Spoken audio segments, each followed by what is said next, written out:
Ready ଆପଣ ନାଁଟା ଆଜ୍ଞା କମଳାକାନ୍ତ ବେହେରା। ହଁ ଆଜି ଆସିଥିଲେ ମୁଖ୍ୟମନ୍ତ୍ରୀ କି କଣ ଦେଲେ କଣ କହିଲେ? ହଁ ମୁଁ ଜାଣିବା ପାଇଁ ପାଇଲି ଯେ ମୁଖ୍ୟମନ୍ତ୍ରୀ କେଉଁଝର ଆସିଛନ୍ତି। ତ ବହୁତ ଦିନରୁ ଇଚ୍ଛା ଥିଲା ଦେଖା କରିବା ପାଇଁ। ଏମିତି ତ ବହୁତ କଲେକ୍ଟର ସ୍ତରରେ ବହୁତ ଥର ଗ୍ରିଭାନ୍ସ ଦେଖା କରୁଛି। ଆଉ ଜଣେ ଭିଜୁଆଲ ଇମ୍ପାର୍ଟ ପର୍ସନ୍ 100% ବୋଲିକିରି ତ 2010 ମସିହାରୁ ଗ୍ରାଜୁଏସନ୍ କଲା ପରେ ମୁଁ ଚାକିରି ହେଇକି ଆଜି ପର୍ଯ୍ୟନ୍ତ କୌଣସି ନିଯୁକ୍ତି ପାଇପାରିଲି ନାହିଁ। ସେଥିପାଇଁ ଆଜି ଆସିଥିଲି ବହୁତ ଆଶା ଆଉ ଭରସା ନେଇକିରି କାଳେ ଗୋଟେ କିଛି କ'ଣ ହବ ଆଉ ମୋର ପରିବାରର ଦୁଃଖ ଦୁର୍ଦଶା ଦୂର ହେବ। ଆଉ ଯେହେତୁ ସେମାନେ ମୋର ପରିବାର ସବୁ ମୋର ଆର୍ଥିକ ଅବସ୍ଥା ଉପରେ ନିର୍ଭର କରୁଛନ୍ତି ଆଉ ବହୁତ ଆର୍ଥିକ ଅନାଟନ ଭିତରେ ଜୀବନଯାପନ କରୁଛନ୍ତି। ଏପଟେ ମୁଁ କାନପୁର ଇରିଗେସନ୍ ପ୍ରୋଜେକ୍ଟରୁ ବିସ୍ଥାପିତ ହେଇକିରି ଆସିକି ଜୟପୁରରେ ରହୁଛି ଜୁବ୍ରା ବ୍ଲକ ଅନ୍ତର୍ଗତ ଜୟପୁର ଗ୍ରାମରେ। ତ ଆଜି ପର୍ଯ୍ୟନ୍ତ ସ୍ୱରୋଜଗାର ନଥିବାରୁ ବହୁତ ଅସୁବିଧାର ସମ୍ମୁଖୀନ ହେଉଛି। ତ ସେ କିଛି ଗୋଟେ କର ବୋଲିକିରି ତାଙ୍କର ଅଧୀନସ୍ଥ ଅଧିକାରୀଙ୍କୁ କହିଛନ୍ତି। ତ ଦେଖିବା କ'ଣ ଆପଣଙ୍କ ଘର କୋଉଠି କେମିତି ଚଳୁଛନ୍ତି? ମୋର ଘର ପୂର୍ବରୁ ଥିଲା ଏଇ କାନପୁର ଇରିଗେସନ୍ ପ୍ରୋଜେକ୍ଟ ଭିତରେ ଯେଉଁ ଗଲା ରେଭେନ୍ସାପୁର କରେ। ବର୍ତ୍ତମାନ ଆମର ଏଇଠି ଅଛି ମୁଁ ଜୟପୁର ଝୋପଡ଼ା ବ୍ଲକ ଅନ୍ତର୍ଗତ ଜୟପୁର ଗ୍ରାମରେ ରହୁଛି। ଆଉ ବହୁତ ଅସୁବିଧାରେ ଚଳୁଛି। ଆଉ ଛୋଟ ଛୋଟ ପିଲାମାନଙ୍କୁ ଟ୍ୟୁସନ୍ କରୁଛି।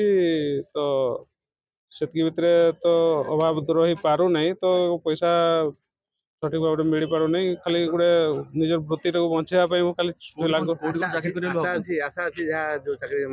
ଯେହେତୁ ଗୋଟେ ଭରସା ଦେଇଛନ୍ତି ଆଶା ତ ରଖିଛି ନିଶ୍ଚିତ ଭାବରେ କିଛି ଗୋଟେ ହବ ଆଉ ନିଯୁକ୍ତି କୌଣସି କ୍ଷେତ୍ରରେ ମିଳିବ ଆଉ ସ୍ୱରୋଜଗାର ମିଳିପାରିବ ଆଉ ମୋର ପରିବାର ଟିକେ ଆର୍ଥିକ ଅନାଟନରୁ ଦୂରରେ ରହିବା ବୋଲିକି ଆଶା।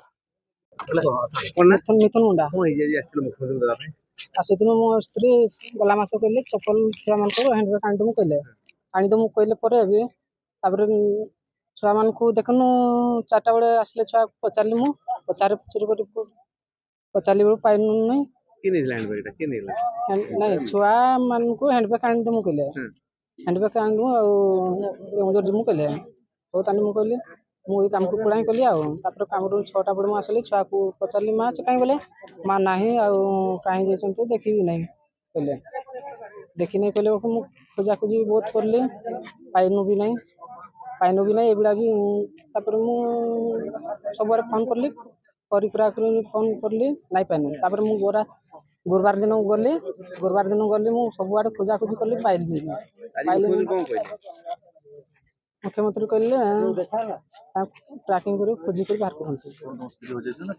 ଆଜ୍ଞା ମୋ ସ୍ତ୍ରୀ ମାର୍କେଟରୁ ଆସିଥିଲେ ଡ୍ରେସ୍ କିଣିବା ପାଇଁ ଆଉ ହ୍ୟାଣ୍ଡବ୍ୟାଗ୍ ଚପଲ ଆମକୁ କହିଲେ।